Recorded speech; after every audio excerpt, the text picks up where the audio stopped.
Good morning all of you. आप सभी का स्वागत है आज की क्लास में। दोस्तों आज की क्लास में हम लोग सीखने वाले हैं एक्टिव एंड पैसिव वॉइस।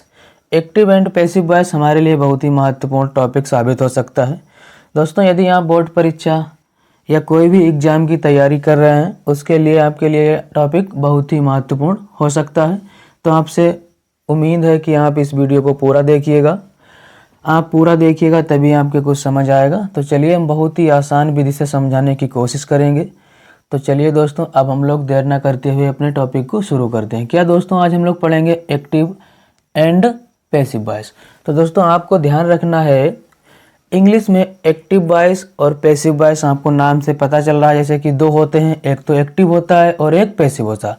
यानी इंग्लिश में वॉइस कितने प्रकार के होते हैं? वॉइस दो प्रकार के होते हैं। सबसे पहले क्या है मेरा नंबर 1 देखिए एक्टिव वॉइस। एक्टिव वॉइस किसे कहते हैं और पैसिव वॉइस किसे कहते हैं इसको भी हम लोग समझते चलते हैं। देखिए सबसे पहले यहाँ पे लिखा है हमने इसका डिफिनीशन। क्या डिफिनीशन है? In active voice the verb attach importance to subject. इसका मतलब ये है दोस्तों जो भी मेरा एक्टिव वॉइस होगा यानी एक्टिव वॉइस का सेंटेंस होगा, वाक्य होगा, उसमें महत्वपूर्ण जो होता है मतलब महत्व जो दिया जाता है, इंपॉर्टेंस दिया जाता है वो सब्जेक्ट को दिया जाता है। यानी इसमें मेरा प्रिंसिपल सब्जेक्ट माना जाता है, प्रधान सब्जेक्ट माना जाता है। सब्जेक्ट के द्वारा कोई भी कार्य किया जाएगा, सब्जेक्ट के द्वारा कोई भी वर्क किया जाएगा। ये आपको याद रखना है। जिस वाक्य में, जिस सेंटेंस में कोई भी कार्य सब्जेक्ट के द्वारा किया जाए उसमें प्रिंसिपल सब्जेक्ट हो तो आप समझ लेना वो वाक्य किसका है? मेरा एक्टिव का है। जैसे कि कोई भी सब्जेक्ट हम लिख देते हैं, जैसे यहाँ पे लिखा है हमने ही टीचस इंग्लिश। इसमें देखो ये ही जो है ये सब्जेक्ट का कार्य कर रहा है और टीच क्या हुआ? ये मेरा क्रिया हुआ है और इंग्लिश क्या हुआ है? ये ऑब्जेक्ट हुआ है। तो यहाँ पे ही कार्य कर रहा है पढ़ाने का, तो ये देखिए कार्य कर रहा है पढ़ाने का, तो ये ही हो गया है मेरा प्रिंसिपल। इसी का मतलब प्रधान शब्द, इसी को यहाँ पे इम्पोर्टेंस दिया जा रहा है तो ही होगा मेरा सब्जेक्ट। यानी ये पूरा वाक्य क्या होगा? ये वाक्य होगा एक्टिव का। क्या होगा? एक्टिव का। या आप सीधे तौर पे याद रख सकते हैं जिस सेंटेंस में कोई कार्य सब्जेक्ट के द्वारा किया जाता है वही होता है मेरा एक्टिव वॉइस। अब ये मैंने एक्टिव वॉइस समझ लिया। अब समझेंगे हम लोग पैसिव वॉइस। क्या समझेंगे प्यारे दोस्तों? Passive voice. पैसिव वॉइस में क्या होता है देखिए इसका डिफिनीशन पढ़ लेते हैं एक लाइन का। In passive voice the verb attaches importance to object of the sentence. इसमें क्या होता है? इसमें प्रिंसिपल जो माना जाता है यानी जो प्रधान माना जाता है, दो प्रधान का मतलब मुख्य, ठीक है। इसमें मुख्य मानते हैं, मुख्य मतलब प्रिंसिपल मानते हैं हम ऑब्जेक्ट को। किसको मानते हैं? ऑब्जेक्ट को। यहाँ पर ज़्यादा जोर दिया जाता है ऑब्जेक्ट पे। किस पे दिया जाता है? ऑब्जेक्ट पे। जैसे कि कोई भी वाक्य हो मेरे पास, जैसे यही वाक्य है इसको हम पैसिव में बना दें, जिसे क्या कर देंगे? English is teach by him. देखो बात तो वही है, हिम जाएगा इसमें ऑब्जेक्ट के रूप में। क्या जाएगा? हिम जाएगा ऑब्जेक्ट के रूप में, यहाँ पर सब्जेक्ट के रूप में, लेकिन उसमें ऑब्जेक्ट को महत्व दिया जाता है तो उसमें ऑब्जेक्ट हो जाता है प्रिंसिपल। तो आपको सीधे तौर पे याद रखना है कि कोई भी कार्य किसी के द्वारा कराया जाए, ऑब्जेक्ट के द्वारा कराया जाए तो उसको हम कहेंगे पैसिव वॉइस। क्या कहेंगे दोस्तों? पैसिव वॉइस कहेंगे। थोड़ा थोड़ा आप समझिएगा, बाकी हम लोग पूरा प्रयास करेंगे समझने की। तो देखिए आगे अब हम जान लेते हैं पैसिव हम कितने टेंसों के बना सकते हैं। तो ये आपको याद रखना है पैसिव वॉइस हम 3 प्रकार के सेंटेंसों से बना सकते हैं। 3 प्रकार के सेंटेंसों से दोस्तों हम लोग पैसिव बना सकते हैं, जिसमें नंबर 1 होता है मेरा सबसे पहले क्या होता है देखिए असर्टिव होता है। क्या होता है? Assertive sentences. असर्टिव सेंटेंसेस हम कहते हैं साधारण वाक्य कह सकते हैं हिंदी में।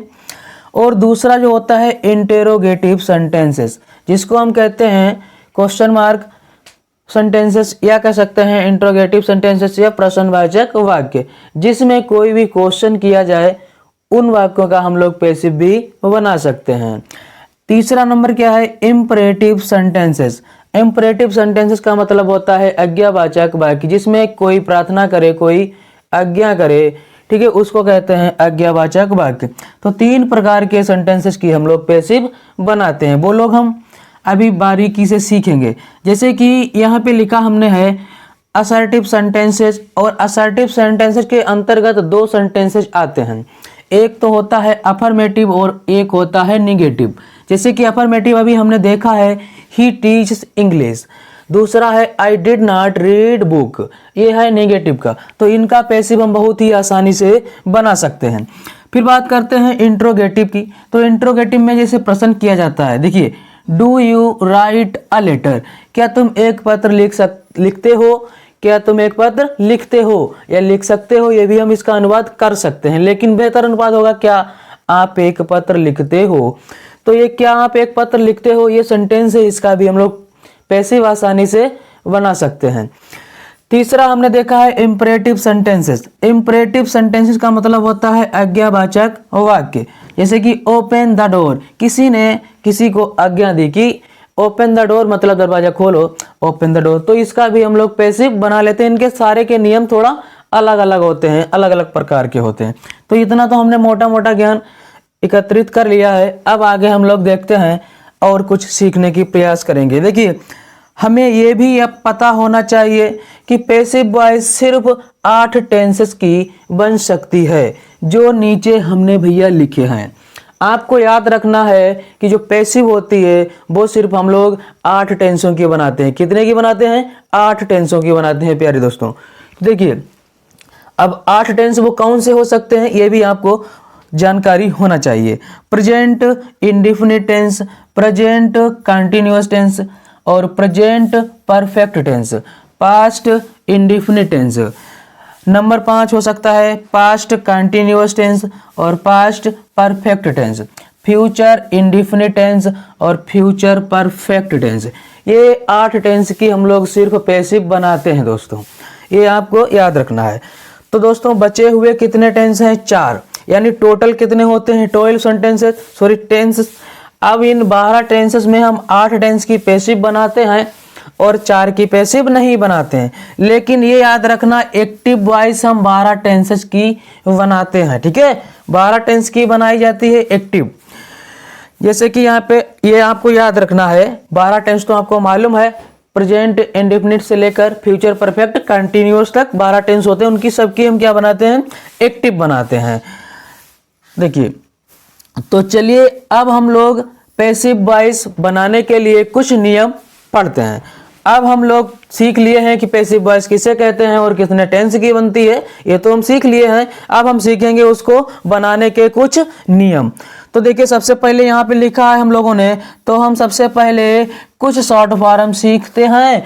जैसे हम कुछ शॉर्ट फॉर्म यहाँ पे सीख लेंगे तो हमको थोड़ा लिखने में सहूलियत हो जाएगा, आसान हो जाएगा। लिखने का तरीका थोड़ा शॉर्ट लिख देंगे तो जल्दी हो जाएगा। तो देखिए, शॉर्ट फॉर्म यहाँ पे लिखे हैं हम। आप सब्जेक्ट को SUB लिख सकते हैं, आप ऑब्जेक्ट को OBJ लिख सकते हैं, आप वर्ब की फर्स्ट फॉर्म को B1 लिख सकते हैं। दोस्तों ये आप अपनी नोटबुक पे नोट करिएगा अवश्य। आगे देखिए, वर्ब की सेकेंड फॉर्म को B2 लिखेंगे, वर्ब की थर्ड फॉर्म को B3 लिखेंगे, हेल्पिंग वर्ब को सिर्फ हम HV लिखेंगे और इंट्रोगेटिव वर्ड को WH लिखेंगे, निगेटिव वर्ब को NV लिखेंगे और अफर्मेटिव को सिर्फ AFF लिखेंगे। ये आप बहुत ही आसानी से इनको याद कर लेना, अपनी कॉपी पे नोट कर। चलिए अब हम इसको करते हैं क्लीन, इसको साफ करते हैं, उसके बाद में हम लोग नियम पढ़ते हैं। बने रहिएगा मेरे साथ दोस्तों लास्ट तक, आप बहुत ही आसानी से पैसिव सीख जाएंगे। दोस्तों यदि आपको यह क्लास अच्छा लग रहा हो तो इस क्लास को अपने दोस्तों में शेयर करें और इस क्लास को शेयर करने के बाद में अपने इस चैनल को सब्सक्राइब अवश्य कर लें ऐसे ही वीडियोज देखने के लिए। तो चलिए दोस्तों अब हम इसके नियम पढ़ते हैं। अब हम लोग सीखेंगे प्रेजेंट इंडेफिनिट टेंस का पैसिव बनाने के नियम। तो देखिए इसके नियम क्या हो सकते हैं, कैसे बनाओगे आप, क्या इसकी आइडेंटिफाई होगी यानी पहचान होगी। तो मेरे साथ बने रहिएगा लास्ट तक। देखिए सबसे पहले यहाँ पे लिखा है हमने आइडेंटिफिकेशन, मतलब पहचान। तो देखिए इसकी पहचान क्या होती है, आप सेंटेंस को पहचानेंगे कैसे। यदि आपको सेंटेंस दिया है और देखो सेंटेंस में सबसे पहले सब्जेक्ट लिखा होगा, उसके बाद फर्स्ट फॉर्म लिखा होगा या फिफ्थ फॉर्म लिखा होगा। अभी हमने इसका शॉर्ट फॉर्म लिखवाया था और लॉन्ग फॉर्म लिखवाया था, यानी इसका पूरा सिस्टम हमने लिखवा दिया है आपको याद करने के लिए। फर्स्ट फॉर्म होगा या फिफ्थ फॉर्म होगा, या सब्जेक्ट के बाद में डू या डज मिल सकता है, उसके साथ में नॉट मिल सकता है। ये आपको ध्यान रखना है आइडेंटिफिकेशन में, यानी पहचान करेंगे आप जब सेंटेंस में सब्जेक्ट उसके बाद में वर्ब, या वर्ब की फर्स्ट फॉर्म हो या फिफ्थ फॉर्म हो, या तो सब्जेक्ट के बाद में डू डज नॉट हो। इस तरीके से हम सेंटेंस को अपने पहचान लेंगे। और इसको नियम को पढ़ने से पहले आपको इधर देखना होगा, ये जो यहाँ पे हमने लिखा है देखिए, एक तरफ सब्जेक्ट और एक तरफ ऑब्जेक्ट, ये होता है मेरा सब्जेक्ट ऑब्जेक्ट चार्ट, ठीक है। इसको आपको याद रखना है। ये चार्ट आपको यहाँ पर सब्जेक्ट दिख रहा होगा और यहाँ पर ऑब्जेक्ट।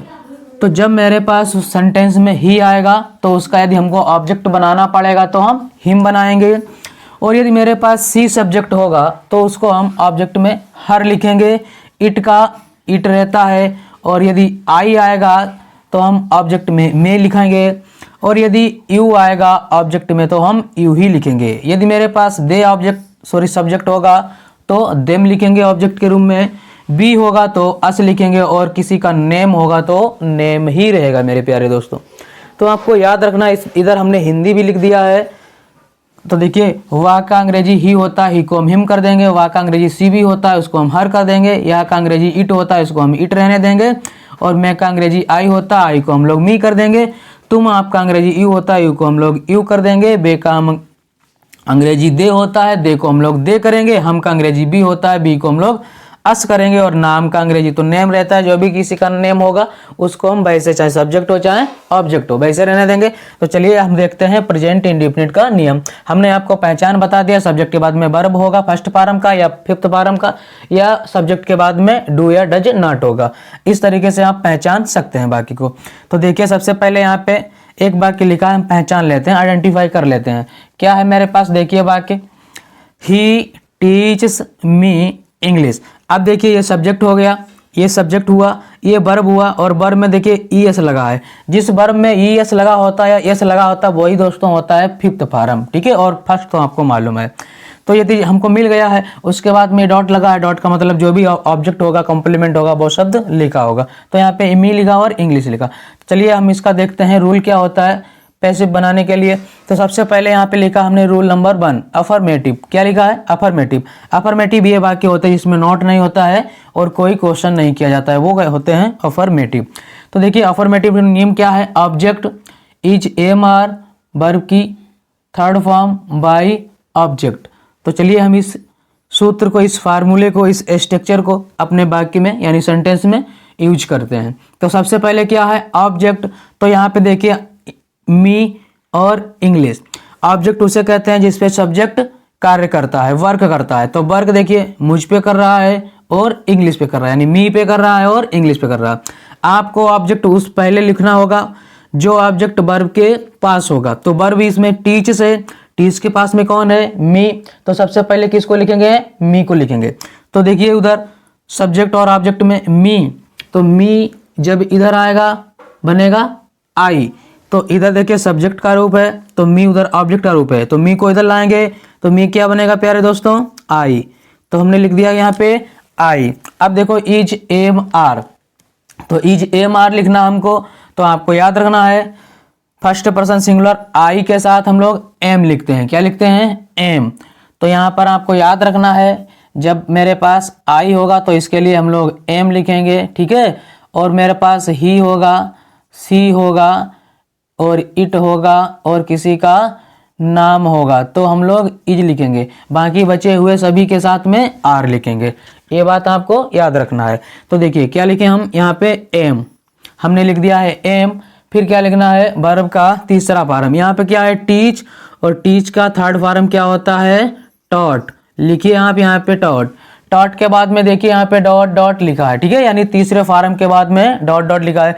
तो थर्ड फॉर्म के बाद में हमने डॉट इसलिए लगाया है यदि वाक्य में जो भी शेष रह जाए, ठीक है, रिमाइंडर में बचे, जो भी बचे उसी को लिख देना। तो क्या यहाँ पर बचा है, देखिए इंग्लिश बचा है, तो आप लिख दीजिए यहाँ पे इंग्लिश। क्या लिखना है, इंग्लिश। तो हम भैया लिख दिए इंग्लिश।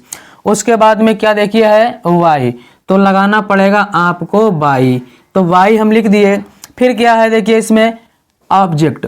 अब इसमें ऑब्जेक्ट क्या है सॉरी यहाँ पे सब्जेक्ट रहेगा। क्या रहेगा, सब्जेक्ट। तो यहाँ पे आप लिखिएगा सब्जेक्ट। जो भी सब्जेक्ट होगा वाक्य में उसी को आपको लिखना होगा। जो भी सब्जेक्ट रहेगा सेंटेंस के अंतर्गत उसी को हम लोग यहाँ पर लिख देंगे। तो इस वाले वाक्य में देखिए आप सब्जेक्ट कौन मिल रहा है हमको, देख लीजिए एक बार। देखिए सब्जेक्ट मिल रहा है यहाँ पे ही, कौन है, ही। अब देखिए जो ही सब्जेक्ट इधर है तो इधर क्या बनेगा, हिम। तो इसका ही का बनाएंगे हम लोग क्या, हिम। तो हम लिख दिए भैया यहाँ पे हिम। ये मेरा कंप्लीट वाक्य हो गया। आई होप आपके समझ आया होगा। यदि आपके समझ आ रहा है तो वीडियो को लाइक करें, शेयर करें अपने दोस्तों में।